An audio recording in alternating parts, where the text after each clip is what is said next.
Today I'm going to show you how to customize your layout on the MyDenison homepage. If you don't use a block very often, you can now minimize it by clicking the minus icon. To get it back, click the plus icon and it'll be back. This is helpful if you want to display more elements on the page if you don't use a certain block very often. But if you don't use a block pretty much ever, well, you now can get rid of it by clicking the X icon.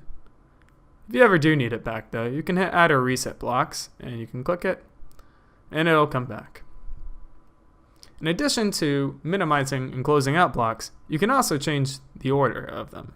So if you need email up towards the top, you can click next to the name and drag it up.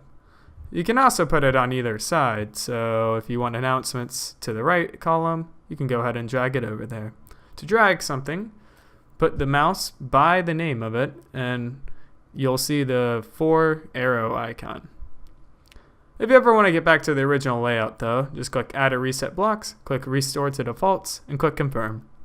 And now, when you go to the MyDenison homepage, it'll be the original layout again. Thank you for watching.